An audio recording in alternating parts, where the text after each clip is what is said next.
오늘은 하나님이 과연 나의 목자이십니까? 라는 겁니다. 여러 사람들, 많은 사람들이 목자를 두고 삽니다. 그래서 어떤 사람은 돈이 목자가 되고, 어떤 사람은 건강이 목자가 되고, 어떤 사람은 사업이 목자가 되어서 그걸 따르고 쫓다가 망하기도 하고, 그리고 고통 속에 있기도 하고 질병 가운데 있기도 합니다. 과연 이 시대를 살아가면서 이 코로나 시대에 또 이 암담한 시대에 나라가 기독교를 좌우하고 교회 예배를 드리라 말라 하는 이 시대에 과연 우리 목자는 정치 지도자인지 대통령인지 하나님인지 살펴보면서 우리 자신에게 있어서 우리의 목자를 찾고 발견하고 또 그 목자를 따를 수 있는 믿음과 용기를 가졌으면 좋겠습니다. 사람들 중에 집에 가장 많이 걸려있는 성구는 바로 사랑하는 자의 내 영혼이 잘된 같이 범사가 잘되고 강건하기를 구하노라. 그리고 사업장에 가면 내 시작은 미약하였으나 나중은 창대하리라. 또 보편적인 집안에 가장 많이 예수 믿는 사람 집에 가면 여호와는 나의 목자시니 내가 부족함이 없다. 이런 말씀들이 걸려 있어요. 과연 이 말씀을 제대로 숙지하고 이 말씀을 걸고 있는지, 특별히 그 내 시작은 미약하였으나 나중은 창대하리라 라는 말은 사실 사업장에다 붙이면 안 돼요. 그 말의 원뜻은 틀려요. 그것은 욥을 비난하기 위해서 그 말을 한 거예요. 네가 정말 하나님을 잘 믿는다면 잘 됐다가 망하냐? 잘 안 됐다가 창대하는 게 원칙이지 않느냐? 이렇게 비난하는 말이에요. 그런데 그 비난 문구를 사업장에다 잘 걸어놓죠. 사랑하는 자의 내 영혼이 잘된 같이 범사가 잘되고 강건하기를 구한다. 이게 순복음을 통해서 삼박자 구원이니 삼박자 축복이니 해서 많이 지금 퍼져 있었던 것이 사실이에요. 그러나 이거는 삼박자 축복을 얘기하는 것도 아니고 삼박자 구원도 얘기하는 것이 아니에요. 우리가 살아가면서 있어 믿음의 삶이 범사가 잘 되어지고 강건해지는 삶을 살려면 내 영혼이 잘 돼야 되고, 영혼이 잘 되어야만이 범사가 잘 되고 내 삶이 강건해진다는 의미이지 그 이상의 의미가 사실은 없어요. 그런데도 사람들은 이 문구를 잘 붙여놓죠. 가장 짧고 또 예수 믿으면서 가장 쉽게 외우는 것이 뭡니까? 태초에 하나님이 천지를 창조하시니라.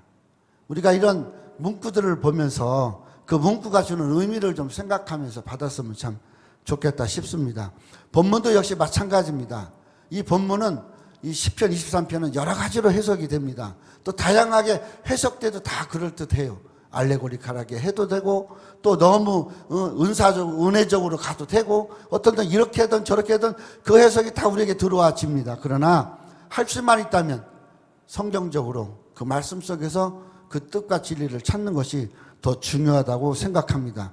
본문은 셋으로 나눕니다. 하나는 1장 23편 1절의 선언이고 그 다음에 2절에서 5절까지 그렇게 그 선언에 대해서 설명을 하고 있고, 그리고 6절에서 다짐과 결론이 나옵니다. 오늘 이 말씀이 우리에게 주는 교훈은 첫째로 여호와는 나의 목자이시니 내가 부족함이 없다라는 말씀이죠. 우리가 가장 잘 아는 말씀, 이 말씀을 통해서 우리가 다윗이 얘기했던 선언은 무엇일까라는 거죠. 시편 23편에 두드러진 특징이 있어요. 그것은 우리들이 이런 단어가 없어요. 그리고 내가, 나의 이런 단어들이 나옵니다. 이 말은 이 시편 23편은 지극히 개인적인 시라는 것이에요. 개인적인 시라는 것은 다윗 자신이 자신의 심경을 또 자신의 상황을 보면서 이 시를 썼다는 겁니다. 다윗은 우리가 잘 아는 듯이 그가 기름 부음 받을 때도 서러움을 받았어요. 그래서 형제들과 같이 있지 못했고 형제들이 다 끝나고 난 다음에 어린 양 치고 있는 다윗을 데려다가 기름을 부었어요. 그것은 아버지와 배다른 아들이고 형제들과는 배다른 동생이라는 것이에요. 그래서 이 다윗은 늘 형제들에게 치여 살았고 아버지는 아예 형제들과 멀찌감치 두려고 했어요. 그만큼 그가 아름답고 용모가 괜찮고 그런 것이 아니에요. 그는 그만큼 시달림과 서러움을 많이 받았죠. 그리고 나서 그가 왕으로 부름을 받을 때도 역시 마찬가지입니다. 왕으로 부름을 받은 그가 한 2, 3년 동안 도망 다녀요. 누구에 의해서? 사울왕 때문에. 사울왕 때문에 그가 도망 다닙니다. 기름 부음을 받고 왕이 되어야 되는데 지금 현존하는 왕한테 그가 쫓김을 당하죠. 그러한 환경 속에서 어느 한 굴 속에 있다가 그 굴 속에 갓이란 선지자가 찾아옵니다. 내가 있어야 할 자리가 여기가 아니다라는 말씀을 듣고 그가 들판으로 나와요.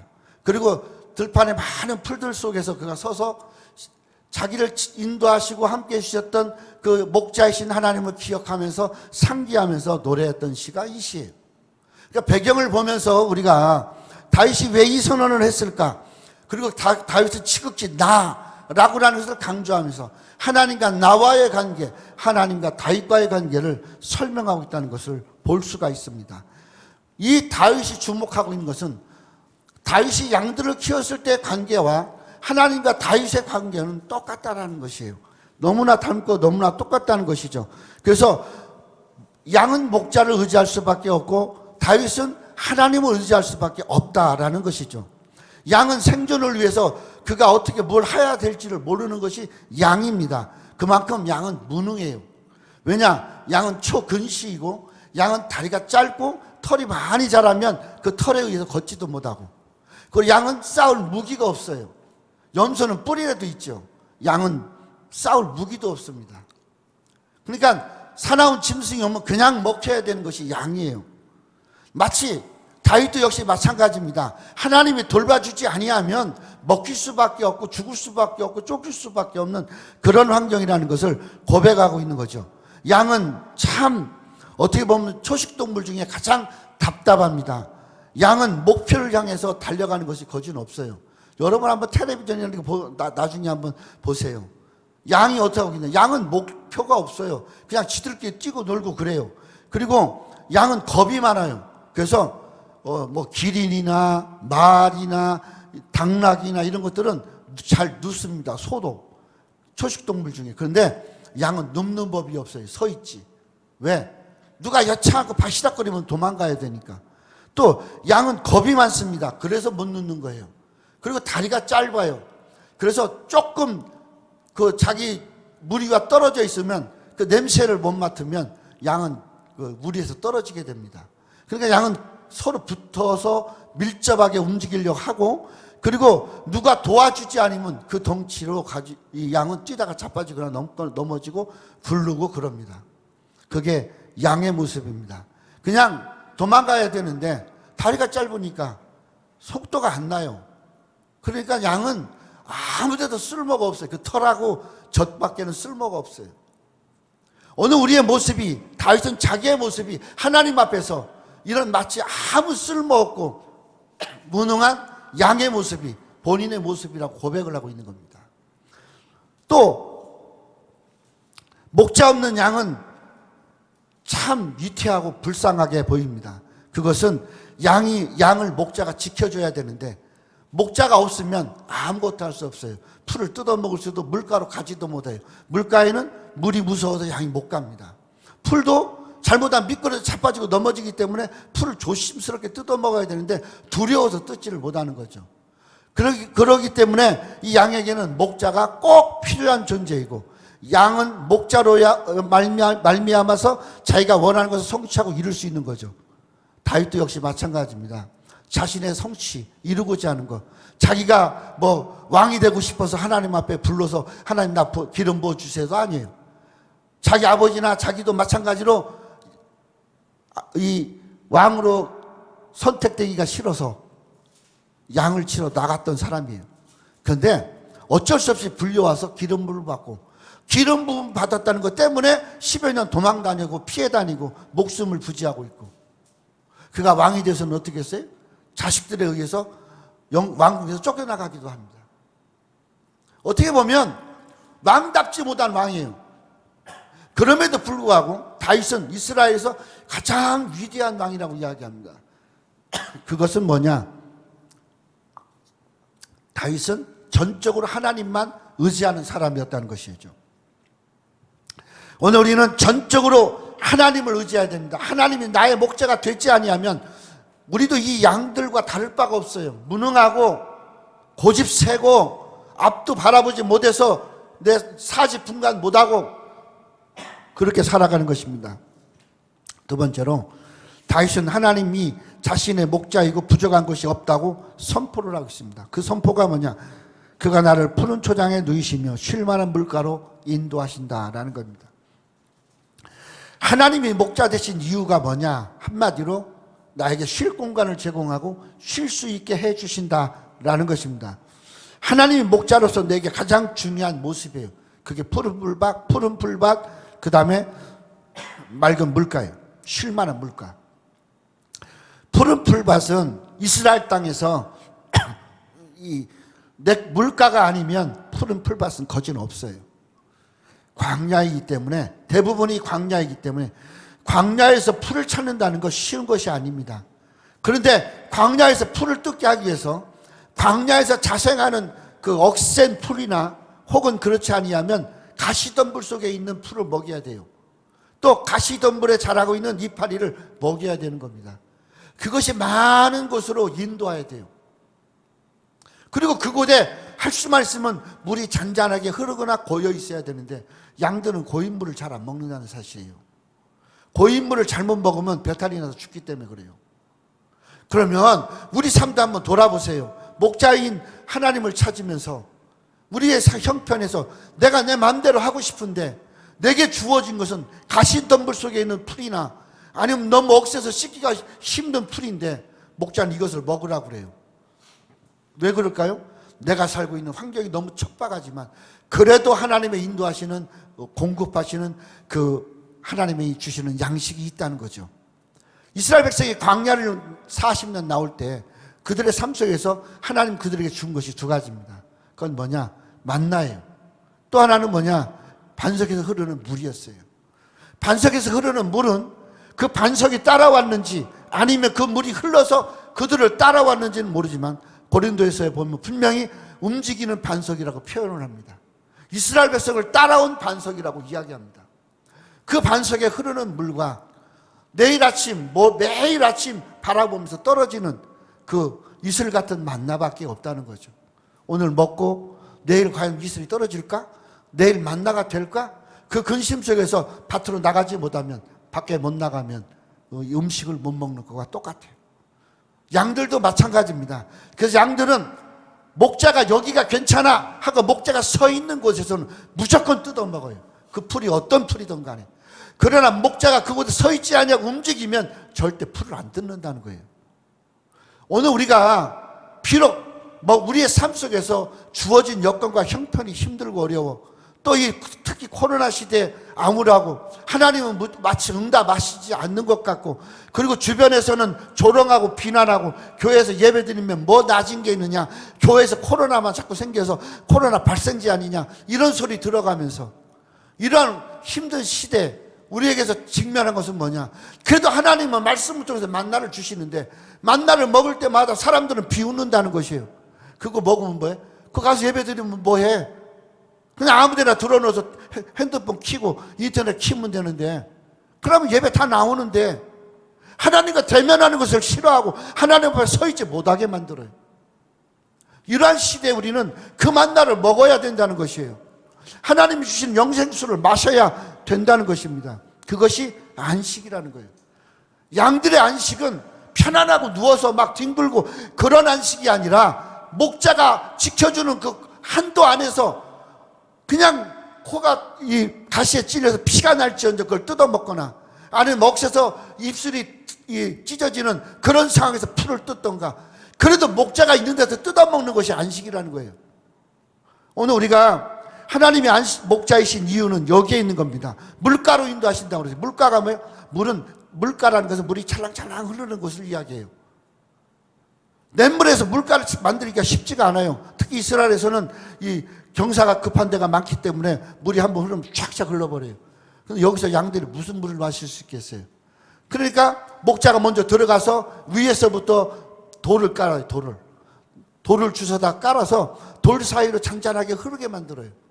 그리고 그 물 가운데 목자가 들어가서 지팡이 들고 서서 소리를 지릅니다. 양을 부릅니다.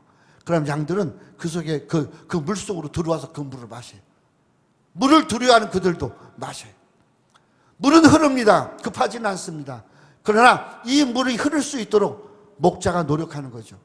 하나님은 우리가 편하게 우리가 넉넉하게 살게 하기 위해서 노력하십니다. 하나님 스스로가 노력하셔서 우리에게 주시는 안식이 뭐냐? 그게 예배라는 것이에요. 이 예배를 우리가 소홀히 하거나 등한히 해서는 안 되는 겁니다. 이 속에서 푸른 풀밭이 되고 이 속에서 영생수가 흐르는 그런 물가가 되어져야 된다는 거죠. 왜 양들이 물을 싫어할까요?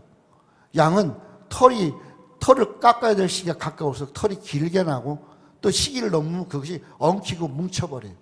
물만 닿으면 그 무게 때문에 뒹굴어버려요. 물에 빠져서 죽어요. 그 양은 물을 두려워하는 거예요. 달리 두려워하는 게 아니에요. 양이 털을 깎아놓으면 그렇게 두려워하지도 또 않습니다. 오늘 우리가 살아가면서 우리에게 양들처럼 깎이지 못한 털들이 있는지, 회개하지 못한 죄악들이 내게 있는지 살펴봐야 됩니다.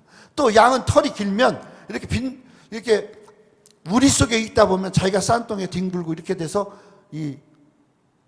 털들이 엉켜요. 이물질에 의해서. 그러면 털이 무거워요. 그래서 그냥 풀밭에 들어넘고 넘어집니다. 그것을 빨리 찾아와서 이렇게 해결해 주지 않으면 양은 죽어요. 왜냐? 누우면 소화를 못해요. 누워서 소화를 못하면 가스가 차요. 그래서 대꼬챙이 같은 걸로 콕콕 찔러서 그 가스를 빼줘야 돼요. 때로 우리가 힘들어요? 내가 정말 어려워요? 내가 나태하고 기도하지 않은 거잖아요.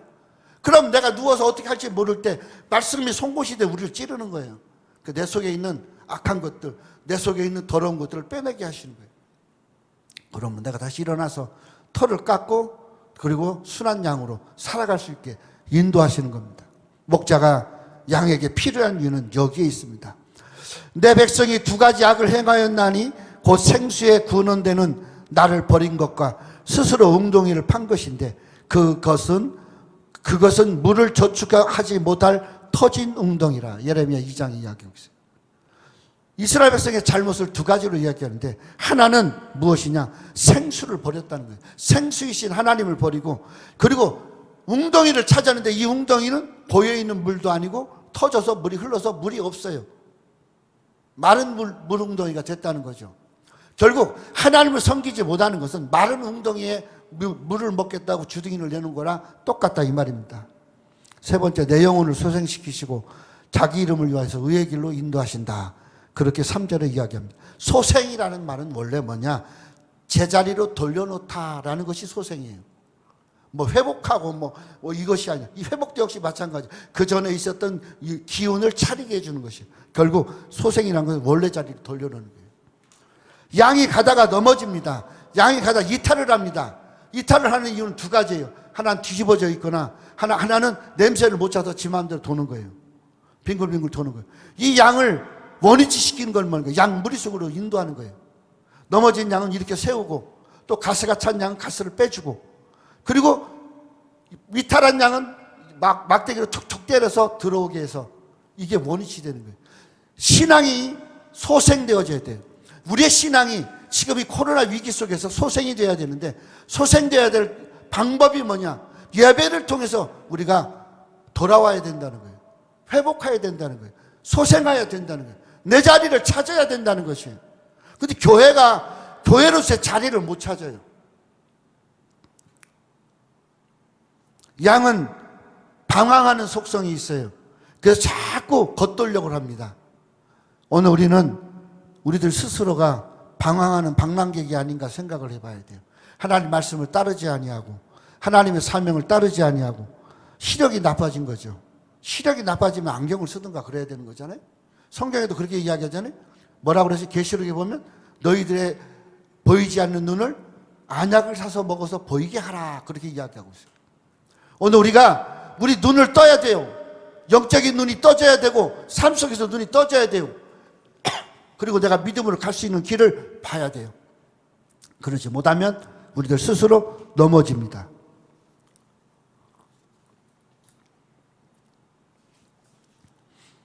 빨리 일어나지 못하면 가스가 차고 또 뒤집혀지면 일어나지 못해서 특히 물가에서 뒤집히면 일어나지 못하고 물에 쓸려 내려가고 참 아무것도 쓸모없는 것이 양입니다.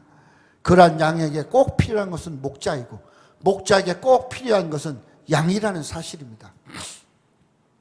하나님에게 꼭 필요한 것은 여러분과 저입니다. 양인 우리를 찾고 있습니다. 하나님은 또 우리에게 꼭 필요한 것은 세상 이방 신들이나 그런 우상들이 아니라 하나님입니다. 하나님이 바로 우리의 목자이기 때문입니다. 그래서 하나님은 자기 이름을 위하여 의의 길로 인도하신다, 이렇게 이야기하고 있습니다. 이 말의 표현은 뭐냐? 자기 이름 때문에 자기 이름을 걸고 이 일을 하고 있다라는 표현이에요. 하나님이 여러분과 저에게 구원을 주시고 영생을 주시고 하나님의 나라를 이끄시는 목자가 되시는 이유는 하나님의 이름을 걸었어요. 그래서 이스라엘 백성들이 애굽에 포로되었을 때 모세에게 뭐라고 그래요? 너는 내 이름을 걸고 가라 그랬어. 내 이름을 들고 가라. 내가 무엇 가지고 갑니까? 내 이름으로 가라. 그러면 하나님 이름이 뭐예요? 나는 스스로 존재하는 하나님이라, 여호와라. 오늘 우리는 하나님의 이름을, 하나님은 자신의 이름을 우리에게 줬어요. 그리고 그 이름대로 살기를 원하십니다. 왜? 그 이름이 하나님이 원하시는 방법이기 때문에 그래요. 오늘 우리는 하나님의 방법을 따라 가야 됩니다. 사망의 음침한 골짜기, 그것도 두려워하지 말아야 됩니다. 오늘 우리는 주님이 바로 우리 곁에서 사망의 음침한 골짜기를 지나가게 하시고 이기고 나가게 해 주시기 때문이다. 해가 두려운 것이 아니에요. 해라고 하는 것은 햇빛의 해가 아니에요. 넘어지고 자빠지는 그런 상처 있는 해를 이야기하는 거예요. 그건 해받을 이유도 없고, 그리고 도덕에게 쫓길 이유도 없고, 누가? 하나님이 내 목자로 나에게 가장 가까이 근접해 있기 때문이다. 늘 목자가 양과 함께 있다라는 표현입니다. 오늘 우리가 평안한 가운데서 주님과 함께하는 것 얼마나 귀합니까? 여기 성경은 그렇게 얘기합니다. 주께서 내 원수의 목전에서 내게 상을 베푸시고 기름으로 내 머리에 바르셨으니 내 잔이 넘치나이다. 이 세 가지를 가리켜서 환경 가운데 우리에게 평안을 주신 하나님의 모습을 이야기합니다. 주께서 우선 원수 앞에서 상을 베풀고 잔치상을 베풀었어요. 하나님이 잔치상을 베풀고 초대합니다. 집주인으로서 초대를 하는 겁니다, 우리를. 근데 우리 주변에는 우리로 하여금 그 자리에 못 가게 하는 시험과 환란들이 많이 있는데 하나님 그 자리에 주님을 보내셔서 주님 손잡고 우리가 들어오게 하시는 거예요. 그래서 원수 앞으로 들어와서 원수들 보는 데서 내가 무릎을 안 써요. 양들이, 사자들이나 뭐 이런 짐승들이 우르렁거리는 데서 풀을 뜯어먹는 이유는 뭐냐? 자기들보다 한 걸음 앞서서 목자가 지팡이를 들고 그들과 싸우는 모습을 보면서 양들은 풀을 뜯어요. 이게 원수 앞에서 베푸는 상이에요. 그리고 기름으로 내 머리를 발랐어요. 이스라엘 나라에서는 고대 풍습이 뭐냐? 이 잘 살고 명예가 있는 집일수록 손님이 오면서 머리가 바람에 날려 산발되고 이런 것들, 그런 것들을 기름으로 발라서 단정하게 해서 들어오게 해요. 정식으로 너는 내 손님이다라는 거예요. 너는 내 사람이다라는 것이에요. 그리고 잔을 채워줍니다. 찰랑찰랑 차게 넘치게 해줘요. 만족하고 후회 없이 하나님의 기쁨으로 채워준다는 것이에요. 이것이 바로 하나님 우리에게 주시는 평안이에요. 오늘 우리는 평안을 갖는 사람들이 돼야 돼요. 하나님의 평안이 내 속에 있어야 돼요. 코로나가 휩쓸려도 상관이 없어요. 기름으로 내 머리를 바르셔. 나를 초대했잖아요. 그럼 내가 아버지의 집에서 영원히 거하야죠. 내가 아버지 집에서 영원히 거하는 것이 예배 아닙니까? 세상 사람이 어떻게 예배의 가치를 평가를 하고 비웃고 조롱하고 비난할 수 있어요? 여기서 코로나가 발생합니까? 코로나 발생한 자가 들어와서 코로나가 발생하는 거지. 중요한 것은 여기는 하나님이 우리를 초대하신 하나님의 집이라는 것이에요. 이 집에서 내가 당연히 하나님을 대면해 보고 예배를 해야 되는 거예요. 그런데 오늘 우리는 그렇게 하지 않습니다. 그렇게 하지 않는 이유가 어디 있습니까? 자기 생각만 하는 거예요. 자기 편리함만 생각하고, 그리고 자기에게 죄가 없다고 책임을 전가시키는 그러한 무리들입니다. 말씀을 마치겠습니다. 내가 벗어나려고 해도, 내가 떠나가려고 해도, 내가 초군시라, 내가 그냥 어떻게 하지 못해 허둥댄다고 그러고 하면서 쫓겨가서 도망간다 할지라도 주님은 목자가 돼서 초근접하게 나를 다가오셔서 지팡이와 막대기로 나를 붙들고 안아서 옮기셔서 소생시키신다는 거예요. 원위치 시킨다는 거예요. 그리고 그 좋으신 하나님을 내가 완전히 신뢰하기 때문에 하나님은 나의 목자시라는 겁니다. 그리고 시간이 지나면 우리는 압니다. 여전히 하나님이 나와 함께하고 있었다는 것. 올 1년은 제가 늘 올 1년 시작부터 제가 이야기하는 것은 임마누엘 하신 하나님입니다. 하나님은 우리와 같이 합니다. 같이 하는 하나님은 어제도 같이 했고 지금도 같이 했고 앞으로도 같이 할 겁니다. 그 하나님 앞에서 나는 서서 대면하여 하나님의 얼굴을 보면서 하나님께 예배하는 그런 신앙의 삶이 목자이신 하나님입니다. 여러분, 하나님이 목자 되십니까? 그 하나님으로 평안을 찾으시기 바랍니다. 감사합니다. 기도하겠어요.